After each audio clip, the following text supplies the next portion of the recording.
Hi everyone, welcome back to session 2 of this chapter called Principles of Inheritance and Variation. What did we learn in session 1 of this chapter called Principles of Inheritance and Variation? We studied about what is genetics, what is inheritance and what is variation, and also we studied about a brief history of John Gregor Mendel, who is rightly called as father of genetics. We also learnt about some of the terms and terminologies which is very important to understand the concepts of this very important chapter 5 called Principles of Inheritance and Variation. So moving ahead, what are we going to study in this session 2 of this chapter then? We are going to study some of the terminologies also. Then we are going to study about the Mendel's laws of inheritance. Then we are going to study about one gene inheritance. Moving across this session 2 of this chapter called Principles of Inheritance and Variation. In my last session, you have studied about a term called phenotype and you have studied about a term called genotype. Now let us study once again what is phenotype and what is genotype. These two terms are very important for us to understand this one gene inheritance. What is it? It is the external appearance of an organism. The morphological features of an organism is called phenotype, right? Now, what is genotype then? The genetic makeup of an organism is called genotype. So, these two terms, as I said, is very important for us to understand the remaining concepts of this chapter, right? So, what is phenotype? Phenotype is the external appearance of an organism and genotype is the genetic makeup of an organism. Whereas phenotype you can see, that is, it can be seen in terms of what? It can be seen in terms of color, size, shape and height. For example, we come across a pea plant, tall pea plant. So tallness, by seeing the height of the plant, we can say that the plant is tall. But if it is a hybrid tall plant, we can see it as a tall plant, but we cannot see the genotype. The genetic makeup of an individual, of an organism is called genotype. So, what is phenotype? It is the external appearance of an organism and genotype is the genetic makeup of an organism. Phenotype can be seen in terms of color, size, shape, height, etc. Whereas the genotype cannot be seen. It cannot be seen, but it can be represented symbolically using the alphabets like capital T. So, whenever we write a dominant character, it should be written in capital. So, tallness is always a dominant character and dwarfness is always a recessive character. So, capital T is, that is tallness, and small t you can see here, this is for dwarfness. So, what is genotype? It cannot be seen, but it can be represented symbolically using alphabets like capital T for tallness and small t for dwarfness. These two terms are very important. They might ask for 1 mark, what is a phenotype or what is a genotype, or differentiate phenotype from genotype. So, what is phenotype? Phenotype is the external appearance of an organism, whereas genotype is the genetic makeup of an organism. Phenotype can be seen in terms of color, size, shape, height, etc. Whereas genotype cannot be seen, but it can be represented symbolically using alphabets like capital T for tallness and small t for dwarfness. Hope you have understood these two terms. Moving across the next very important term called F1 generation. What is F1 generation? First filial generation obtained by crossing two parents is called first filial generation. So, what is first filial generation? Even this one is very important. F1 generation also is called filial generation, F1 generation. So, what is F1 generation? First filial generation is nothing but the F1 generation is obtained by crossing two parents, right? For example, like capital T crossed with small t. When you cross this, the gametes are, so this is called F1 generation. This is called F1, the hybrid. So what is F1 generation? First filial generation obtained by crossing two parents. That is, a tall pea plant is crossed with a dwarf pea plant. So this is what we call it as the F1 generation. What is F2 generation? What is F2 generation? It is also called as, F1 is called first filial generation, F2 is called second filial generation, which is obtained by selfing or crossing F1 into F1. So, F1 is the first generation that is obtained by crossing two parents. What is F2 generation? F2 generation is obtained by crossing this F1 again into F1. It can also be called as selfing.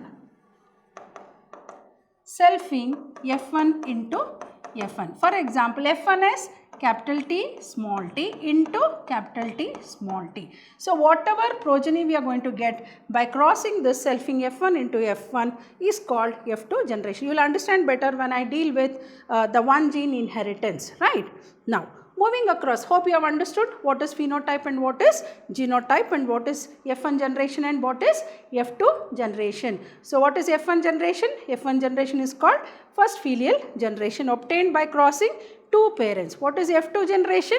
F2 generation is the second filial generation which is obtained by selfing or crossing F1 into F1, right? Hope you have understood these two very important terms. Moving across, the Punnett square or checkerboard. Very important concept to be learned. What is this Punnett square? You can see here, this is called the Punnett square, or otherwise it is also called checkerboard. What is this? It is a graphical representation. It is a graphical representation used to what? Used to calculate the probability of all the genotypes of the offspring in a genetic cross. So, when we do the cross, that is when a tall pea plant is crossed with a dwarf pea plant, so when we get the F1 generation and we go for the F2 generation. As I said, F2 is the second filial generation which is obtained by selfing what? Selfing F1 into F1, that is capital T small t into capital T small t. For this we go for a checkerboard. This is called, to analyze the progeny of this F2 generation, F2 generation we go for a checkerboard. This is also called as what? Punnett square. This is also called as Punnett square. So, this is what we call it as Punnett square, or we otherwise call it as checkerboard. So, what is this Punnett square or checkerboard? It is a graphical representation used to calculate the probability of all the possible genotypes of the offsprings in a genetic cross. And as I said, this is called Punnett square. Why it is called Punnett square? Because it was developed by a British genetist by name Reginald C. Hence the name Punnett square. As I said, it is also called checkerboard. So what is this? This is very important for only when you understand this Punnett square or checkerboard, then you will be able to understand the concept of one gene inheritance and two gene inheritance, where you are going to calculate the progeny of F2 generation using this checkerboard or Punnett square. So what is this Punnett square or checkerboard? It is a graphical representation used to calculate the probability of all possible genotypes of offspring in a genetic cross. As I said, F2 is equal to F1 into F1. F1, as I said in the previous example what I gave, the tall pea plant crossed with a dwarf plant, you get a hybrid tall, capital T small t, that is this is F1. F1 is capital T small t. Selfing F1 into F1. F1 into F1 is this is. So, to know the progeny of this F2 generation, we go for this checkerboard or Punnett square. Here you can see, that is capital T small t is one parent, capital T small t is one parent. So, you cross this one with this, you get capital T, capital T. This is called homozygous tall. Why do we use the word called homozygous tall? Both are capital T, capital T. Here we call this as heterozygous tall. This is called heterozygous tall. How did we get? That is capital T, and this one capital T with small t, you got this one.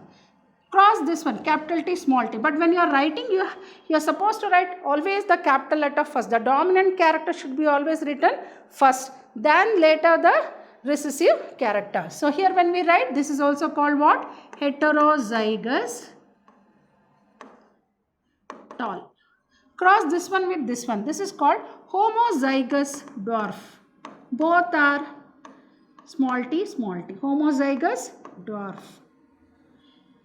So, this is how we write the checkerboard. Particularly, this is written to know the possible genotypes of the cross, particularly F2 generation. So, what is this? Here when you cross it, one parent with the other, that F1 into F1. You can call this as F1 and this as F1. Crossing this, you get this. So why do we call this as homozygous tall? Both are capital T, capital T. Cross this one with this one, cross this one with this one. You have to write it as capital T, small t. But this is heterozygous tall. One is capital T, the other one is small t. Here again capital T, small t. As I said, according to the law of dominance, you have to write capital T first. So capital T, small t, which is again heterozygous tall. Then again small t and small t, this is what? This is homozygous dwarf. Why do we call it as homozygous? Both are small t, small t. So capital T you call it as pure tall plant. Capital T, small t you call it as hybrid tall plant. Small t you call it as pure short plant. So this is what we call it as Punnett square. Hope you have understood what is this Punnett square or checkerboard. It is nothing but what? It's a graphical presentation used to calculate the probability of possible genotypes of an offspring in a genetic cross. And this Punnett square was developed by whom? By British genetist by name Reginald C. Punnett. So this is how we write this checkerboard. Now, in the previous session also we studied about John Gregor Mendel. Actually, the very thing is, Mendel was aware that there is something that is passed on stably unchanged from generation to generation, and he used those particular thing as factors. He called them as what? He called them as factors. And these factors were later called as genes. As I said, Mendel was unaware of what exactly is genetics, but still he was working in the field of genetics. He was of the opinion that there are some factors which are passed on from generation to generation. Stably they are passed on without being unchanged, and he called these particular thing which is passed on from one generation to another generation as factors. Later these factors were called as what? Were called as genes. And as in the previous session also we learned that gene is nothing but the unit of heredity. So how do we define the word called gene? Gene is nothing but what? Unit of heredity. What is heredity? Passing or transmission of the characters or the traits from the parents to the offspring or the children is called heredity. So what is gene? Gene is nothing but a unit of heredity. And according to John Gregor Mendel, genes were called as what? Genes were called as what? Factors. They were called as factors. Right. So it was during, and I think all of in the previous session also we discussed, John Gregor Mendel was very much interested in conducting experiments, particularly hybridization experiments on garden pea plant. And in the previous session also we have studied why John Gregor Mendel selected only the garden pea as his experimental material in spite of so many other plants. Right, as you know, it was an annual plant, it was very easy for to cultivate it, and it was a bisexual plant where self-pollination and cross-pollination was possible. So all those were the reasons why John Gregor Mendel selected the garden pea as his experimental material. So it was during the mid-19th century that headway was made in the understanding of inheritance. And as I said, John Gregor Mendel conducted hybridization experiments on garden pea for 7 long years. And he was able to get the 7 contrasting characters. Hope you remember in the previous session we discussed about the 7 contrasting. Actually he was able to get 34 contrasting characters. But did he select all the 34 for his hybridization experiments? No. He selected only the 7 contrasting. What do you mean by contrasting? Opposite. Tall plant crossed with a dwarf plant. Right. The 7 contrasting characters. And as I said, Mendel's work remained unnoticed till he died, and 3 scientists, as I said, in 1900, Hugo de Vries, Tisha Mark and Tisha Mark, and these were the Correns, these were the scientists who brought Mendel's work into light, and that is how Mendel's work was known to the scientific world, as he was honored as a scientist, and he was rightly called as what? Father of genetics. So all his ideas that was put across by John Gregor Mendel were formulated in the form of laws. What are those laws otherwise called as? They were called as Mendelian laws or Mendel's laws of inheritance, or it was also called as Mendel's laws of heredity.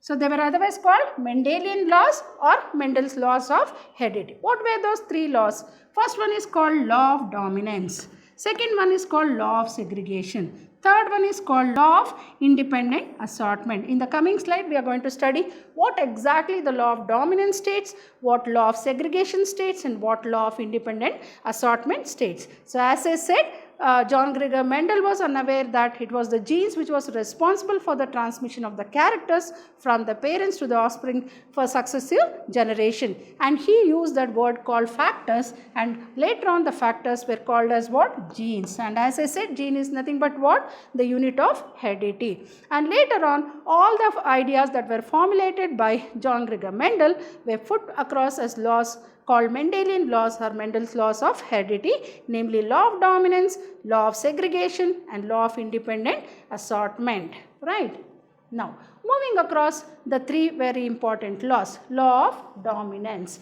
So, as I said, what is law of dominance? Law of dominance states that in a heterozygote, one trait will conceal the presence of the another trait for the same characteristic. Rather than both the alleles contributing to a phenotype, the dominant allele will be expressed exclusively. For example, you can understand this law of dominance, that is, contrasting characters are controlled by discrete units called factors.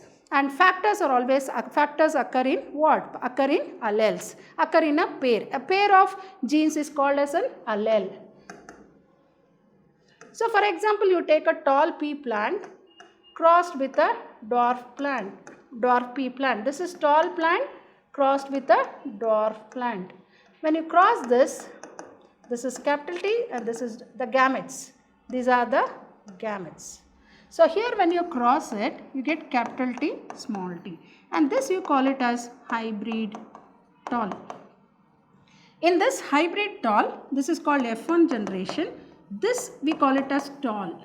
So, the tallness character is dominant over the recessive character. So, the dominant character will not allow the recessive character to express itself. So, that is, the dominant character suppresses the recessive character. So, it gets concealed. Here you can see the recessive character gets concealed and the dominant character will express. So, that is what it means by law of dominance. Next, law of segregation.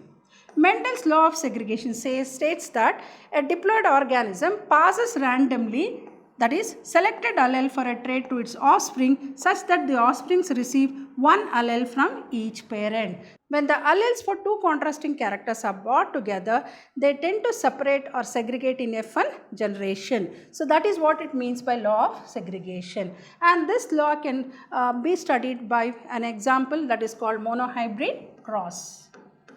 Monohybrid cross. In today's session, we are going to study about the law of dominance and law of segregation with one gene inheritance. So, what is law of independent assortment? Mendel's law of independent assortment states that the alleles of two or more different genes get sorted into gametes independently of one another. In other words, that is, the allele of a gamete receives for one gene does not influence the allele received for another gene. So, you can understand this law of independent assortment with Mendel's dihybrid cross.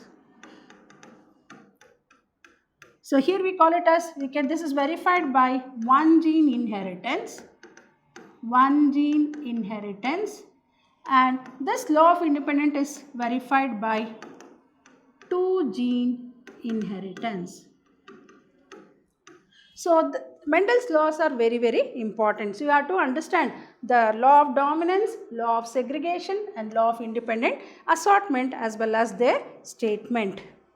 So, all these laws are very, very important for you all from examination point of view. So, law of dominance, law of segregation and law of independent assortment. In today's session, we are going to study about law of dominance and law of segregation with Mendel's monohybrid cross. In the coming sessions, we are going to deal with the law of independent assortment.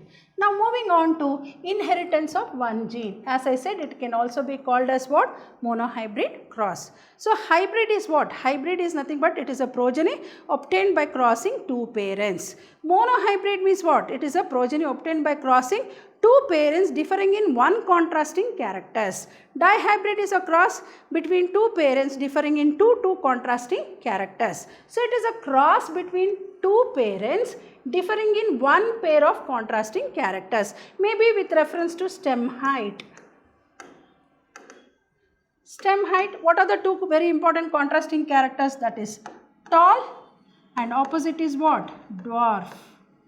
So, pea plant with reference to stem height that is tall pea plant crossed with a dwarf pea plant. So it is a cross between two parents differing in one pair of contrasting characters. Here actually Mendel crossed pure breeding tall pea plant with a pure breeding dwarf plant. So what did he do? He took a tall plant, pure breeding tall plant, and he crossed it with a pure breeding dwarf plant. So this is the parents. Phenotype means what? These are the external features of the parents. So what did he do? He Mendel crossed pure breeding tall plant with a pure breeding dwarf plant and obtained what? All heterozygous tall pea plants. Here you can see. So when he crossed this, the genotype is, as I said, a pair of genes. Genes always occur in pair. So here we write it as what? We write it as capital T. What are the gametes? Capital T, small t.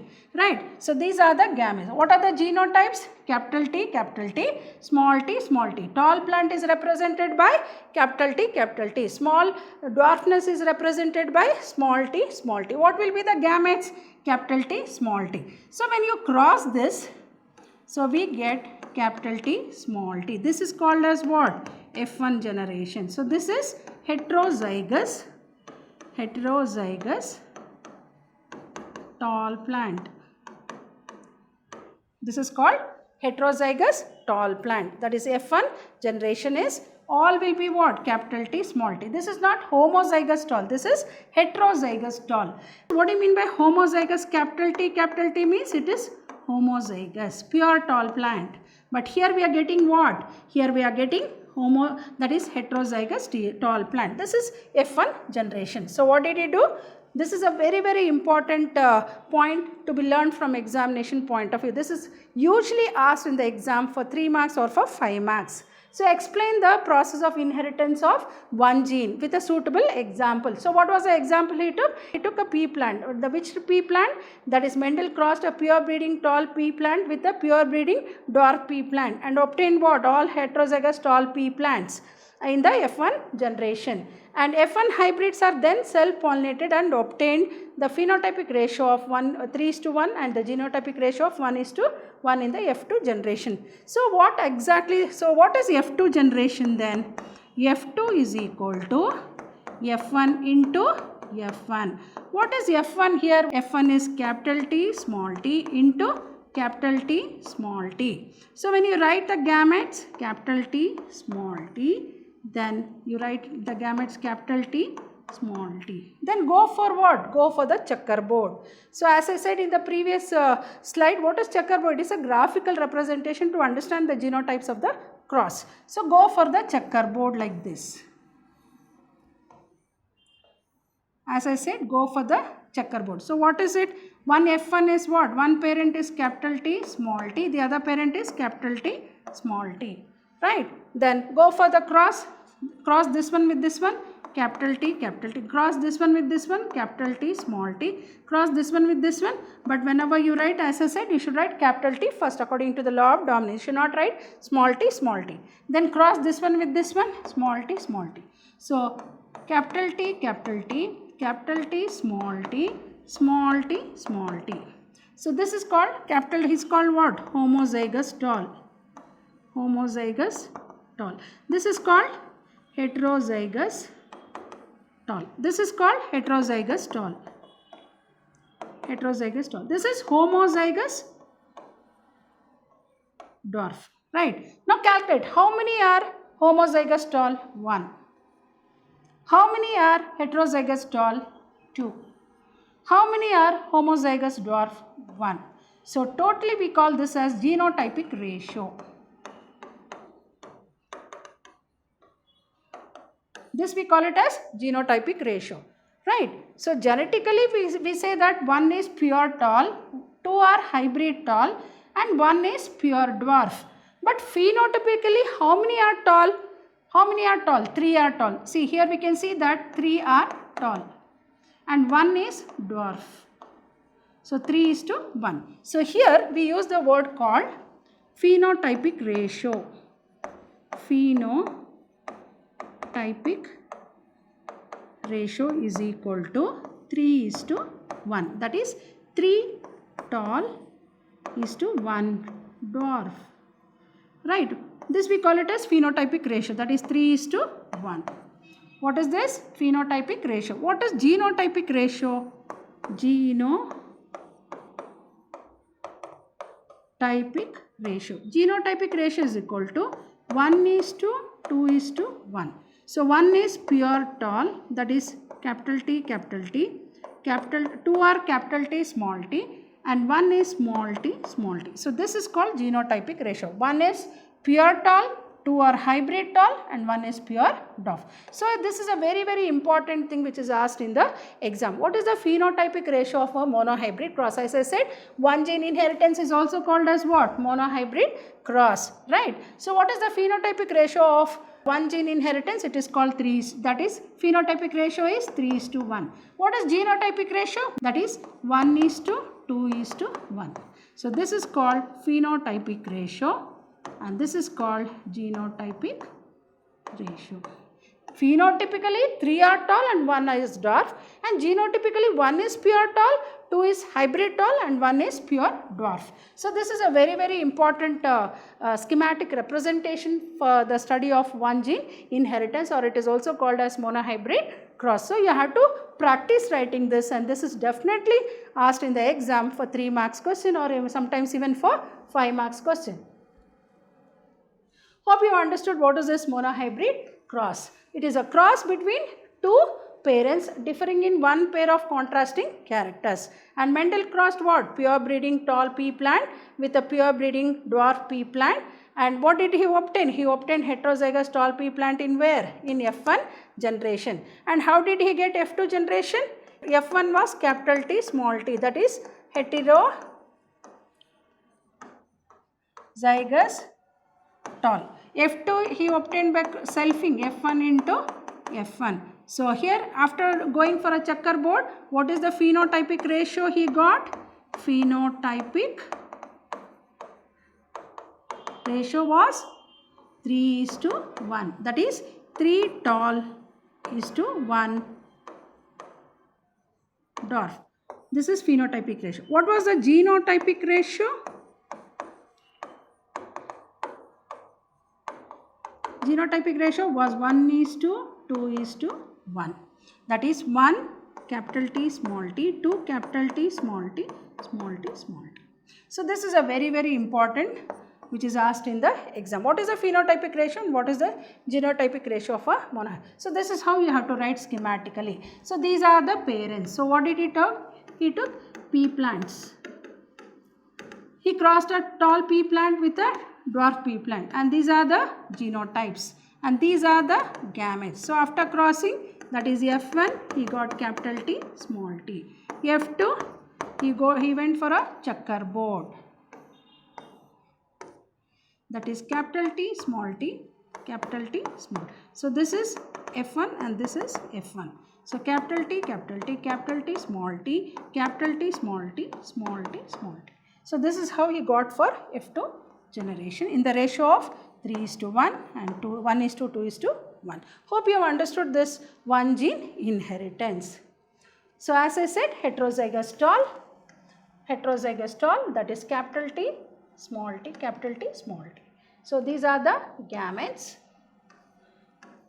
So what is the phenotypic ratio he got? That is 3:1 and 1:2:1. So as I said, he took when you cross this one with this one, he got this one. This is called what? Homozygous tall. What he crossed this one with this one. This is called what? Heterozygous tall. He crossed this one with this one. This is also called what? Hetero. Hetero means what? Different. Homo means what? Same. Heterozygous tall. He crossed this one in this one. This is called homozygous dwarf. And writing this type of this one is called what? Checkerboard. Checkerboard, or it is also called Punnett square. To know the genotypes of F2 generation. So here you can see here the parental generation. He took a tall pea plant and he crossed with a dwarf pea plant. So these were the gametes. So when he crossed this one with this one, he got this. and this is what? This is F1 and this is F2.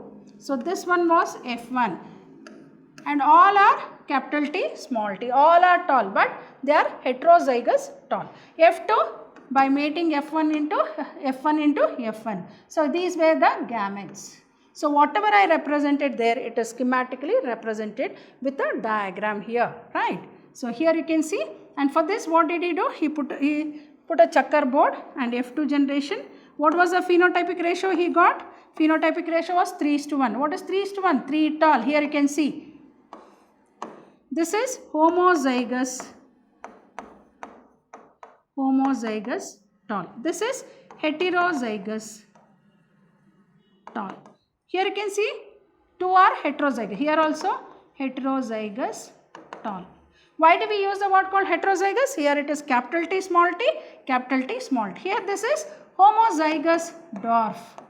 This is homozygous dwarf. Hope you have understood with this schematic representation. What did Mendel do in to explain one gene inheritance? He took 2 pea plants. One was a tall pea plant crossed with a dwarf pea plant, capital T with small t, and in F1 generation he got capital T, small t, which was F1, which was a heterozygous tall. And how did he get F2? By selfing F1 into F1. What was F1? Capital T, small t. Then again he crossed capital T, small t. Then he can go for a checkerboard like this to understand the genotypes. So like this. So he got, so phenotypically 3 are tall and 1 is dwarf. But genotypically 1 is homozygous tall and 2 are heterozygous tall and 1 is homozygous dwarf. So phenotypic ratio is 3:1. External appearance, as I said, genotypically 1:2:1. That is 1 is pure tall and 2 are hybrid tall, then 1 is pure dwarf. So phenotypically 3 are tall. Here you can see 1 is tall, 3 are tall. How many are dwarf plant? 1 plant. So this is very, very important from examination point of view. If you practice, definitely you will be able to write the schematic representation of one gene inheritance, or otherwise called as monohybrid cross, which is done to verify Mendel's first law, law of segregation. Hope you have understood this concept. So what did we learn in today's session, children? We learnt about what are the Mendel's laws of inheritance, that is law of dominance, law of segregation and law of independent assortment. And we also studied about some terms and terminologies like phenotype, genotype, F1 generation, F2 generation. Then we studied about the Punnett square or the checkerboard, and the remaining concepts we are going to study in the coming session. So what are we going to study in the coming session with the same chapter, continuing chapter of chapter 5 called Principles of Inheritance and Variation. We are going to study again about the Mendelian laws. Already we have studied about Mendel's law of dominance, law of segregation. We are going to study about the third law called law of independent assortment, and as I said, law of segregation and law of purity of, and law of segregation is also called as law of purity of gametes, because all the gametes are pure here, hence the name we call it as law of purity of gametes. Then we are going to study about incomplete dominance. So as I said, in a pair of contrasting characters, it will be unable to completely express itself in the F1 generation. So incomplete dominance. Complete dominance means, for example, you have seen in one gene inheritance where the tallness is the dominant character which is completely expressed in the F1 generation. Here in incomplete dominance, it fails to express completely in the F1 generation. So we are going to study with a classical example. And what is codominance? And here we are going to study about the blood group. Blood group is a very, very important classical example for codominance. Hope you have understood all the concepts what I have explained in today's session, and it's quite interesting also. Writing the schematic representation of one gene inheritance is really very nice. Only thing is you need to practice. So I'll be meeting you all in the coming session with the other concepts of this remaining chapter. Till then, goodbye. Have a nice day.